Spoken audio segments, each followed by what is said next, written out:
What is going on, people? We are Tottenham TV. Spurs been beaten 3-2 at a Vitality by Bournemouth. In another game where we've chucked away from a winning position. It looked as though Spurs, having had first of all taken the lead, given the lead, but then come back from behind, were in the ascendancy. We looked like near the end of the game we were going to go on to win it. Unfortunately, it wasn't to be the case. Bournemouth and Semenyo had other ideas, and in his last shot as a Bournemouth player, scored the winner as he goes off to Man City. It was a good look. This game was actually an eventful game, unlike some of the other games we've been accustomed to in recent weeks. It wasn't a snore fest. No, it wasn't a snore fest. There was a lot of incidences we can discuss, but at the end of the day, we are talking about another defeat, a defeat away from home this time. We take the lead quite early on. Matisse Tell, nice finish, cutting inside from the left-hand side, doing a lot of work by himself. You know, he had to beat a player. Little deflection potentially on the shot, but it finds far corner, proving again his worth in the team. He had a brilliant first half in general, but Tottenham, having gathered the ascendancy in the game after a really positive start, some really nice football, without really creating too much, got the lead. But then we just gave it up. Two really sloppy, easy goals conceded. Tavernier, carbon copy, crosses in from the left, cuts inside. First one, Evan Nilsson heads home. The second one, Semenyo taps it to Senesi, who cuts it across to Krupe. And all of a sudden, in the blink of an eye, Spurs are 2-1 down. And that half ended really poorly, to be honest. And it was again similar to the Sunderland game. Took the lead, but we just took our foot off the gas and just allowed Bournemouth into the game, and deservedly they got the lead. We then, second half, started, I think, quite poorly for much of that half. But I think it all changed once Richie came on. Obviously, we had the penalty moment. Van de Ven did a Copenhagen, ran the whole pitch, got into the box, was brought down. Referee pointed the spot where VAR decided Van de Ven was not fouled, but he ran into the defender instead, even though, for me, I thought Brooks got a touch on him with a tackle from behind. But anyway, referee decided not to give it. OVAR returns. However, Spurs, to be fair to them, didn't let it get to them. We then equalise through João Paulini, incredible overhead kick from a corner. Unbelievable. And then from then on, it was kind of a crazy game. Van de Ven has a brilliant chance. I think that was really the clincher, where Romero heads it across the face of goal. Van de Ven with the header, unbelievable save from Petrovic, keeping them level. And then it became a bit of a pinball game. It was about who can find that moment of quality. And Bournemouth just caught that second win in stoppage time with Antoine Semenyo scoring the winner. But Amir, that was kind of the story of the game. What was your feeling about the game? My feeling is that it's more points dropped, Sim. It's just more and more points dropped. It was one of those games where we kind of had it in our hands to do a little bit better. Even when we got back to 2-2, we had a chance where it could have been 3-2. Richie hit the post with a header. Yes, that was at 2-1, wasn't it? Was that a 2-1? 2-1. You know, so you're looking at all these chances, these things we created. We did actually do all right in terms of chance creation today. We did create some big opportunities. We're not confident enough to take them. And then as soon as you gift a player of Antoine Semenyo's caliber, when you gift him that time at the edge of a box, guess what? He's gonna put the ball in the back of the net, and that's what he did. 3-2. It wasn't surprising that it was him either. You know, he knows where the goal is. He knows what to do. So I just feel like another stomach punch, you know. It's like another one to the gut here. It's a different... 6 points now, Bournemouth. Six points we've given them, and we've ended their winless streak, which is incredible how we have a knack of doing that for so many teams. Every time a team has a winless run, you just got to pray Tottenham are in your fixture list coming up, because it's like it's a guaranteed 3 points. We're just so good at gifting teams who need the points that they need. It's incredible. In terms of players who had good games, I thought standouts, Matisse Tell, I thought had a really strong performance in this occasion. Really carried on much better, I would say, than where he left off against Sunderland. Was looking more confident, was taking it on his man and actually beating his man. And I thought their right back, especially for the first hour, really struggled. He got a really nice goal as well, where he had to work the opportunity himself and get the shot off. I thought he created some chances as well. Some of his crosses from the right-hand side was really great. I thought his corners were really on point. We were creating havoc from corners, a lot thanks to him. So I thought that was really positive. The only downside, obviously, when he started to tie in the last 15, 20 minutes, then he started to become a bit more ineffective. But even then, right at the end, still getting on the ball and still doing stuff. So he's got a mean delivery on him as well. He does. He's got good technique, doesn't he? Good technique, good delivery on him, good spirit about him. I liked what Tell brought to the table. It's one of those games where it's so difficult to analyse players' performances and how people did, because when you lose like the way we did in the last few minutes, it really does hurt. It's a real kick in the teeth, that one. It really is, Sim. And you know, you can say some of the other players were decent as well. You know, you had Bergvall, who was pretty good, I would say. Richie, when he came on, he looked like he was, you know, causing havoc. Yeah, he made a good impact, I thought. Romero, Van der Ven, I think they were having good games. The Van der Ven penalty one is a very interesting one. I think it's one of those ones that if there was no VAR and the ref gives it on pitch, that's a penalty. We would have had that penalty for sure. Yeah. The problem is VAR looked at it, and I think they didn't look at the original challenge. They looked at the challenge kind of after the original challenge, and that's why the penalty wasn't given, I guess. I'm not exactly... But the penalty was given for the challenge on the second challenge. It wasn't given. Yeah, it wasn't given. Okay. So and technically that wasn't a penalty. I don't think that it's fair to say that wasn't a foul. No, but that led the foul one before. Brooks's one from behind led to what happened after. Yeah, it's a weird one, I feel, for me, because I think for large parts of the game, I would say for the first 20 minutes, and from about, like, when did Richie come on? What about minute? 75, 78. So and that bit, when did we score? So we scored on 78. So he came on 67. So I'll say from like minute 1 to like minute 25, they scored their opening goal on 22. Yeah, so minute 1 to minute 20, and then minute like 67, 65 to like minute 85. Those two 20-minute periods, I thought we were pretty good. I thought we deservedly scored right at the beginning. And I thought in that period where we got the goal and then we looked like we could get a third, Petrovic had a header, we were looking dangerous. I thought for those two periods we were quite dominant and looking quite dangerous. But then the other period, which is basically half the game, but then the other period, we were, again, just like our old selves, really sloppy, really struggling to keep the ball under pressure, and also looking like we can concede goals, which we did. And it's hard to give too much praise for the team, especially we're playing against a team, by the way, who hasn't won 11 games. And I understand the context that Bournemouth are not a bad team. I know that. Even though they haven't won for 11 games, they're a difficult team to play against. Even at the Vitality, it's a hard place to go. And that 11 win this run doesn't really represent maybe the true quality of their team. I think they're a good team. But we're still playing against a team that 11 other teams haven't won in the last 11 games, and they are struggling at the moment. So to give them that first win and to how confident they looked, and the fact that for half the game, I would say, or maybe slightly more than half the game, like 50 out of the 90 minutes, I'll say we were the worst team.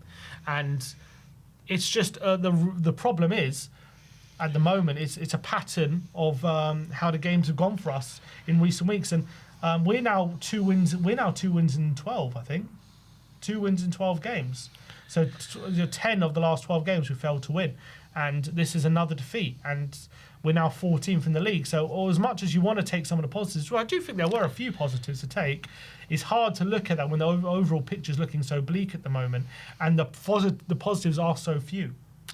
And the positives, they just get drained out by all the negatives and the weaknesses in our play, in everything that we do, Sim. That's we can sit here and try and be happy for Tell, and he got a decent goal, and Paulinho's, finish was unbelievable and we celebrated here, but none of that is any good when you're losing 3 points, when you're drawing at home to Sunderland, when you're drawing away at Brentford. None of this breeds confidence. None of this helps the team out in any way.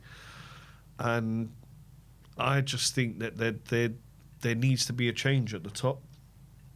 And I don't think that this isn't a hole that we can easily be pulled out of where we're at the moment. I think some fans maybe absolutely delusional, thinking that we still have a chance of getting into Europe. Other fans realise that we are, a mid to relegation team, basically, is where we're at the moment. I mean, that's kind of how we're playing at the moment. It's where we're at, Sim. It's where we're at. It's where we're at. These are the team. We can't beat Fulham. We can't beat Nottingham. We couldn't beat Wolves at home. So this is where Forest, we are. by the way, in horrible form before around playing us. They were. We're the easiest team to play against because there's no confidence in that dressing room. There's no confidence in that manager. There's zero confidence. Anyone trying to tell me that those players still believe in what Frank is doing, I don't know what you're watching. I really don't know what you're watching. He doesn't inspire the fans. He doesn't inspire the players. He doesn't inspire that dressing room. And I don't know. Does he inspire the board? Are the board impressed with this? Because they're the ones that brought him in. Are they happy with this? I think, in terms of just today, you probably say, well, we're unfortunate in this game maybe not to take something from it. Did we deserve to lose? I think maybe a draw would have been a fair result, a 2-2 draw, rather than that sucker punch right at the end with Semenyo's long-range shot. But at the end of the day, it's hard to praise that when, again, the goals we conceded were sloppy. Again, the attack. When we went forward on occasion, we were looking dangerous. But again, we looked at our most dangerous when probably from corners. You'd probably say that's when Paulinho. And the last 15 minutes, we are actually committing bodies forward. Yeah, we were actually committing. There was actually, when we were crossing the ball in, there were 4 or 5 players in the box. That's what you need. When you're just putting a ball in, a hopeful ball into 1 or 2 attackers, into 5 or 6 bodies, that's not great football. But when you put a ball in to 6 or 7 defenders into 4 or 5 attackers, 6 attackers, that's when you can start creating havoc and create chances. Those were our best chances came from.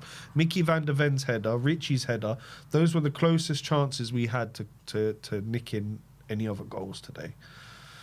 Both coming from those kind of situations, set pieces or crosses in from the wide spaces.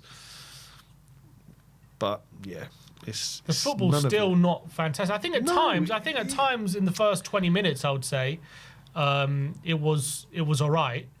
But I think it was an improvement on crap, though. Let's be real, Sim. It's an improvement on absolute crap football.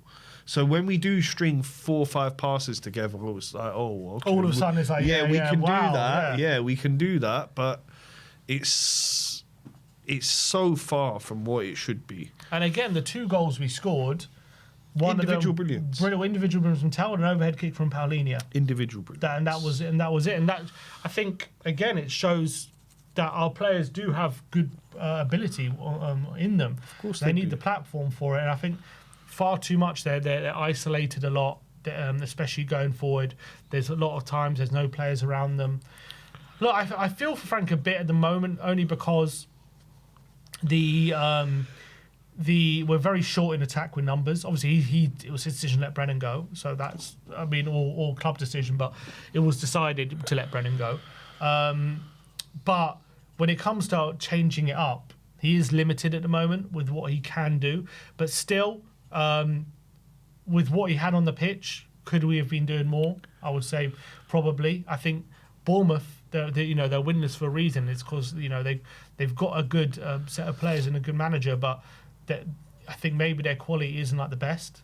And I like Bournemouth. I like them as a team, but I think things could have made. Look, I think with a different approach potentially, it could have been very different. I didn't think we were awful today, if I'm being honest. I'm not going to be like, this was terrible, this was like the worst thing I've ever seen. No, this wasn't as bad as Fulham. This wasn't as bad as Brentford. This wasn't as bad as Nottingham Forest. But this was still bad. It still wasn't a good performance. It still didn't... This performance doesn't have me saying, wow, oh, you know what, we're going to smash Villa in the Cup. No, we're most likely going to lose to Villa in the Cup. You know, okay, it's a one-off Cup game. Maybe we can sneak something. Maybe they'll get a red card. Maybe, you know, there's a lot of maybes in there. But none of these performances that I've seen have inspired me to think that we can change this. Was it a performance that said like, oh, you know, on the right track? If we keep going in this way, this is a good direction to be going in. No. You know, because it wouldn't surprise me. Like, this was like one of our better performances, which is probably true, but doesn't say much. And then next game against Villa, we'll probably look blunt again. It wouldn't surprise me. It wouldn't surprise, and we could win. We might win against Villa in a blunt performance. Could happen. But that's not showing me any progression either. That's just a lucky win. You know, we were lucky to kind of get the victory at Palace. It's just really frustrating to see where we're at the moment. And we're falling further down the table. I mean, as I said, 2 wins in 12. It's been... we're on horrible form at the moment. We're struggling to get wins on the board. We now have more losses than wins, by the way. Yeah. We now have more losses than wins this season. 8 losses, 7 wins. But do have 6 draws. Our goal difference +3, but 30 goals. So we're on 27 points. So we're still... Well, we're now 6 points, by the way, behind Brentford, who are in 5th. But his former team are 6 points above us. They're probably going to finish above us. How mad is that? But he came here with all his coaching staff. Brentford lost all their best players, and they're going to finish above us. Shows you that maybe it wasn't Frank at Brentford. It wasn't all just Frank. They've won 4 of their last 5 games. And look, this is the 21st league game. People acting like he hasn't been here for... I'm just saying, I know it's not like he's been here for 2 or 3 years. I get that. But he also hasn't just walked in the door now at this point. He's got his feet under the table. He has kind of gotten some time to put in his methods. And at the moment, I'm looking at the team and I'm not sure what he's implementing. Our best avenue of attack is either... It's just like maybe a moment of magic or a cross in the box or a corner. Like, we don't really have too many patterns of play. We're very easy to win the ball off when we're building up. It's very easy to stifle us. You just outnumber us in the box, and we're easily stifled. Yep. The only way we're really succeeding is maybe corners consistently. Romero, I have to say, by the way, credit to him, because I thought he was exceptional today. I thought it was really one of his better games. He won, I read the stat, he ran 12 of 13 aerial duels. So he was so dominant in the air. A lot of them were in the box as well. We kept basically just aiming for Romero, and he was just doing brilliant, I thought, in the box. And he was really unlucky maybe not to have gotten an assist or something, because I thought he had a really good game. He was one of our stronger players. I mean, what is it about us and giving teams their first win in like however long? It is just something that's been going on for years. I saw an image. Man United, like when Oli got sacked, they had lost like 6 games. They had lost 6 out of 7 games. That 7th game was Spurs. Like it's just throughout the years. Dr. Tottenham was coined like 20 years ago. It's not a new thing, this Dr. Tottenham thing. So what is it about this club that it transcends managers, it transcends ownerships at this point? Like, we just gift teams wins when they need them, when they're it's even got a name. There's a name for it. That's how often we do it. How mad is this? And you knew he was going to appear today. You knew he was coming. You knew he was going to make an appearance. And you knew at 2-2, you knew that game wasn't done, Sim. You and I both knew that game was not done. We just hoped that it would be us to get the 3rd. But no. Dr. Tottenham shows up and he lets Semenyo take the ball home with him today. I don't know how to explain it. What does the future hold for Frank? Does he get sacked after this game? Is the pressure of Cupgate is that going to build? He should have been sacked for me 2 months ago. After that Chelsea performance, after those dreadful performances, he should have been sacked. But are they gonna? What's going on here? Maybe take off the screen and so just to get a full picture of it. So we've got a clip here. I haven't seen this. So Van der Ven coming over to a fan.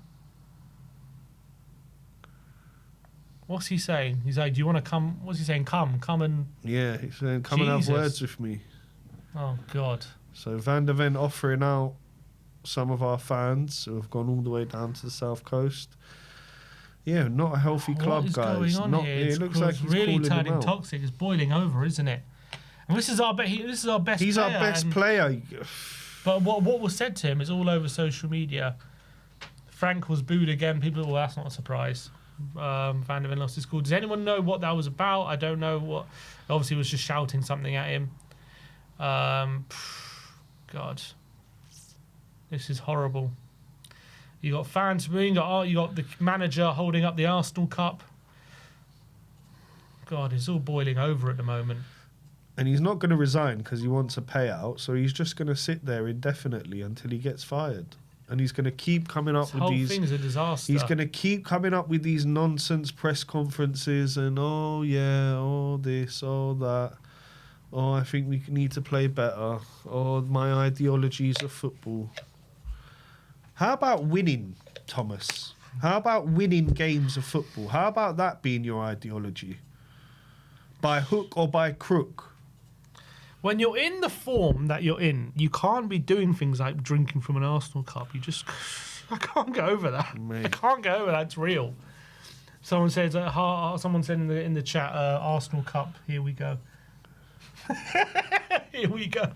Telling you what, you know what? The only positive things to come out of our fan base at the moment are some of the comments. Some of the comments you read in some of the streams and stuff, Sim, honestly, they have me rolling around, laughing my head off. James Dickinson on Twitter was next to the fan shouting by apparently Van der Ven was justified. I know James Dickinson, that's Dicko, I know him. James, what do these... What's his handle? I can't remember his handle. Anyway, I don't think the plan is to sack him, put it that way. But the more it turns toxic like this and the more this boils between the fans and the club, it's only going to go one way. The only way to alleviate that is winning games. The more the form's like this, the more Frank is talking the way he's talking, the more we're playing like we're playing, and the more we're getting the results like we're getting the results, then it's only going to be a matter of time before we pull the plug. And we've now seen we've now seen Chelsea and Man United pull the plug in situations which are not as bad as what our situations are. Not as bad. They're 5th and 6th, aren't they? Where are they? Nowhere near as bad. They're 7th now, but they sacked their managers in 5th and 6th place. So their situations are not as bad as ours. And... are we also looking at those situations thinking, okay, we need to do something here because we're dropping like a rock? This guy also doesn't really have any pedigree to hang on to apart from his jobs he's done at Brentford and Bromby, which right now doesn't really translate to managing Tottenham Hotspur. And the way he speaks, it seems like that as well. You know what I mean? It's not like he seems like he's ready for the big job, the way he conducts himself. No. He seems like he thinks he's managing Brentford. Yes. That's how he acts and that's how we play. Yep. And I think he needs to address all these things. And I don't think he can. I don't think he can, Sim. I simply think he's the wrong man for the wrong job, and the quicker we cut ties, the better. And exactly. And I think Tottenham fans, we understand that the team we have is not the best team in the world right now. We understand that, but we also want a manager to believe they could get the best out of this team. They believe they can get this team playing to a standard that we all want. And if they can't, then aspire to do that. Don't just like say, well, that's where we are and accept it. No, don't accept it. You know, aim high. That's what you want. We don't want to hear you saying, "Oh, we're being so realistic." I'm being so realistic. I don't give a crap about what your feelings are about the squad. Like we have international players who we spend big money on, right, in this team. It's your job to get the best out of these players and get them playing in a certain way, or getting them to win football matches and getting results. Now, I understand that's a process. I understand that can take time, but the way he's talking, the way he's accepting, the way he's making excuses for himself, for me, is not befitting of a manager of our football club. The way he talks about our club, oh, it's great having this motto, but look at the reality, as just dismissing it, like he's shitting on it essentially. Who cares about your motto when you have charlatans, basically what he's trying to say. That's not a way to be talking about our football club. And the way he's changed his tune about the attacking football, saying, first of all, oh, we're just making layers of attacking. We're building the layers, and now all of a sudden he's saying, "Oh, it's because we're missing key offensive players. That's why we're not good going forward." So he's just making more excuses for himself.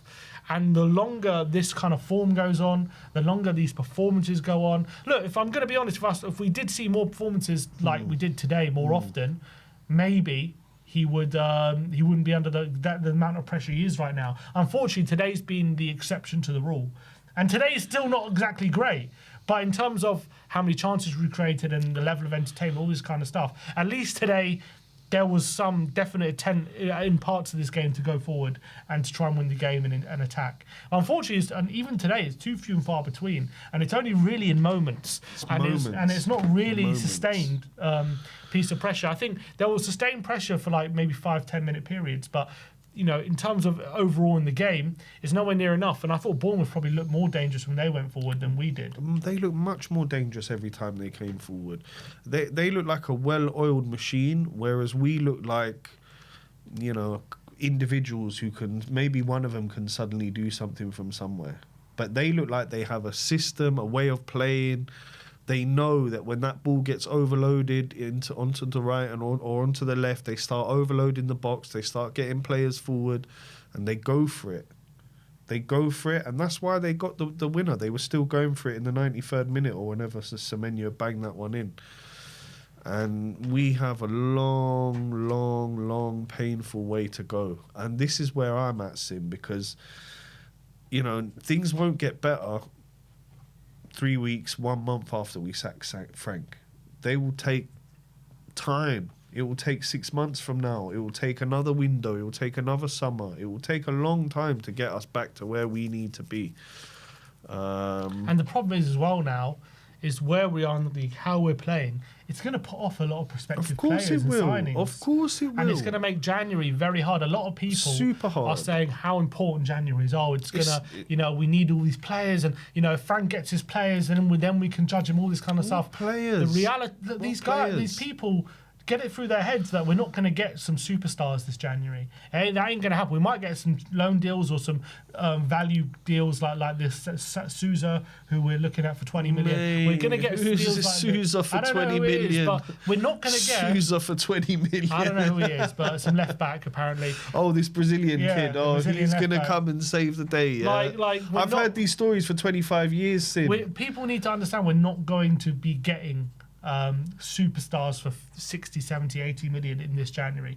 As much as they may be willing to spend the money, we're not going to be getting, in my opinion, I'll be shocked if we convince maybe more than one big money signing to come to this football club. If that, I think if we can get one big money signing, then I'll be happy. So to suggest that all Frank needs is his signings and some good players, and everything will be all right, I think it's fanciful. He needs to deal with what he's got right now. He needs to deal with he needs to get the best out of what he's got right now. And for me, what he's got right now is there's enough to play with. There is enough players there. It's not like he's got shit players completely. Look at Tell. He came in today and he was our best player. Like, why has he been out of the team for so long? He was brilliant Frank today. He was Ask why brilliant. Basuma's been frozen out for 6 months. All he needs is a run of games, and look what he can do. Like, we have Xavi, who I know Xavi didn't get a great game, but he's a good player. You can get the best out of him. Rishi came on. Moani was again poor today, but you know we have enough in the forward line to suggest that we can do a lot better than we're doing now. We have more than we had last season. we have more in that front line than we had last season. Well, last season people argue we had Maddison, Decky and Solanke. They were also injured last season, parts of last season. Well, Solanke missed 3 months, yeah. Decky missed. Decky was out, Maddison was out. You can't... Look. And when you take those 3 out last season, we were left with your worst players probably, yeah. We played Mikey Moore a lot last season. Mikey Moore was playing, Archie Gray was playing left back. You had all sorts of things going on last season, which makes it even more miraculous what we did in Bilbao. I think overall the squad is better. Of course it's better this season than it is last season in terms of what's been available to us this season. So I think for me, you know, we're 14th in the league. We're basically, you know, we're in terms of ahead of 17th, we're now 6 points because Forest won. But in terms of 16th, we're 4 points ahead of Leeds. So they're closing the gap. Oh, they're drawing now, Leeds. Although they were winning before, but we're 1 point away from Bournemouth, so they could overtake us at any point. So it's a precarious situation for us in terms of the league position. We're now, in terms of away from 5th, we're 6 points away from 5th. In terms of that's where Brentford are, so that gap is now widened a tad. We're now 2 games away from that. It's not like a million miles away, but it's also not that near. We're closer to 16th than we are to 5th. So, yeah, I think the board should make a tough decision. And clearly, the away fans, they're having none of it. They're getting clashes with the players. Last season, you didn't really have this. Even how bad it got, right? It got bad. There was some toxicity, but if you remember, Tell jumped into the crowd and was backing Frank up, and he was like calmly explaining, "Look, backing Ange up." Sorry. And he was like calmly saying, "Look, we need to back the players. Like, if you keep with this, it's going to lead somewhere." You had Ange being abused and him snapping occasionally, but you didn't really have anything with the players too much, like we've seen multiple times this season. Some of the discontent shown publicly. There's just a lot of toxicity, I feel, at the moment. It would surprise me if there wasn't toxicity at Tottenham Hotspur, though, Sim. This is the thing. You can't go from winning in Bilbao to sacking the manager who won you Bilbao and bringing in a manager who the players don't 100%. If you had brought in Zinedine Zidane or you'd brought in someone with pedigree, then that was a different story, okay? Sacking Ange, whatever, bringing in pedigree. But when you bring in somebody that the players do not fancy, that they do not look up to, that they don't admire, that they don't see what they've done in the game, then of course you're going to have these levels of toxicity that you're seeing at the moment. There's another video, Sammy, I just liked it. There's a video of Paulinho as well. Was also having a bit of something with the fans after the game. And look, these fans arguing with the fans. It's crazy. There's one I like. Oh, do you have it?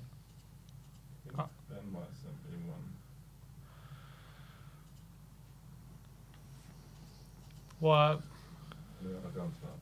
I liked it on Twitter. That one on the left. This one, yeah. You can make that full screen. That's